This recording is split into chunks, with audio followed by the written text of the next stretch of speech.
The light on the webcam was a tiny, accusing eye. It glared at me from the HR conference room, where the air conditioning was always set to a frigid, calculated low. Across the cheap particle board table sat the HR director, Miss Lane, and looming behind her, the CFO, Mr. Wallace.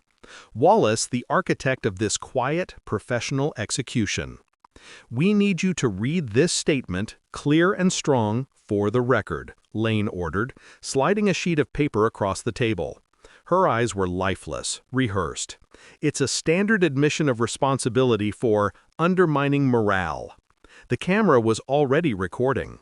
This wasn't disciplinary. It was humiliation, a public shaming designed to end my career and erase the fact that I had been the one who built their entire proprietary financial architecture, the very system that processed every single cent of the company's revenue.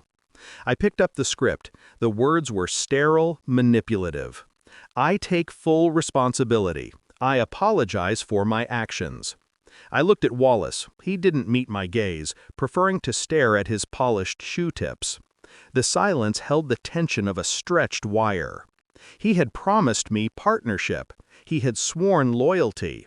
He had told me everything would be ours. Then his younger, cheaper cousin arrived, and suddenly I became a threat, an unnecessary expense. Betrayal isn't a knife in the back. It's the cold recognition that the person holding the knife was the only one you ever truly trusted. I had discovered the lie 2 months ago, not through a late-night text, but through a hidden access log in the system I created. Wallace was rerouting profit projections, artificially inflating his department's success while secretly negotiating my replacement. I didn't confront him. I didn't break. I simply went deeper into the code. My system was a masterpiece of complexity, a sprawling digital city I alone had mapped. And in the very deepest layer, beneath 20,000 lines of flawless code, I had built the ultimate contingency. Not a virus, a kill switch. It was simple, a single line of script, disguised as a periodic diagnostic variable that tied the core revenue processing module to a specific, unique voice key phrase. My voice. I finished reading their humiliating script, my tone level, detached. Lane looked relieved. Wallace started to smile, a slow, predatory curving of his lip. Then I looked straight into the camera. "And for the record," I added, my voice cutting through the silence, each syllable a calculated hammer blow. "The source server's primary access key is hereby revoked." Lane stared, mouth slightly open, already reaching for the stop button. Wallace's face went rigid. He knew, not what I had done, but that I had done something irreversible.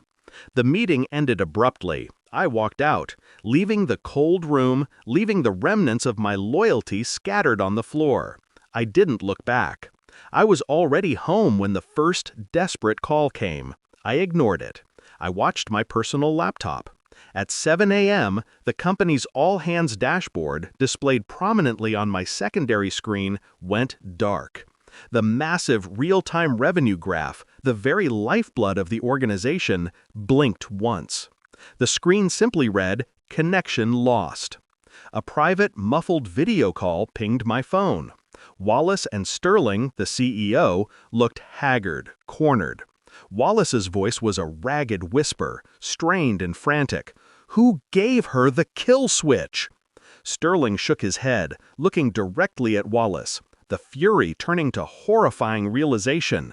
"She built it, David. She told me she built an integrity failsafe." I answered the call, unmuting myself. "There was no kill switch, Mr. Wallace," I stated, correcting him with clinical precision. "Just the primary access authentication key. And I just changed the password." I ended the call. They were paralyzed. The entire global revenue stream was locked, not destroyed. They couldn't access, process, or even see the money. They had to come to me. I leaned back, the controlled rage finally subsiding into a perfect, empty calm. They took my trust, but I took their visibility, their function, their control. There would be no apology, no reconciliation, only the cold, clean satisfaction of absolute power regained.